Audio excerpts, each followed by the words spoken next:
ግድቡ እንደውም ሁለተኛው አድዋ እያልን ምንጠራው ያለ ምክንያት አይደለም እና ለመጀመሪያ ጊዜ ከፍ ያለ አክብሮት ከፍ ያለ አቴንሽን ለኢትዮጵያ የተሰጠው ይሄ ህዳሴ ግድብ ከተጠናቀቀ በኋላ ነው። የግድቡ ስኬት ትልቅ ብሔራዊ አቅም ፈጥሯል ማለት ነው። ይሄ ብሔራዊ አቅም ደግሞ የኢኮኖሚ አቅም ነው፣ ማህበራዊ አቅም ነው፣ የፖለቲካ አቅም ነው፣ ሁለገብ አቅም ነው የሚሆነው።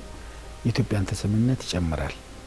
ለዚህ ነው ከአድዋ ድል አመሳስለን ብዙ ጊዜ የምናቀርበው ቀይ ባህር የልብ ቧንቧ ነው እያለው።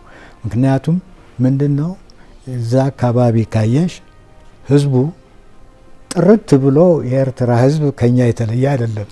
ጥርት ብሎ ከጅቡቲ የተለየ አይደለም። ጥርት ብሎ ሶማሊያም ሁሉም ቦታ ብትሄጂ የምታየው ምንድነው ኮሎኒያሊስቶች መጥተው ባሰመሩት መስመር ተከፋፈለ እንጂ አንድ ህዝብ ነው።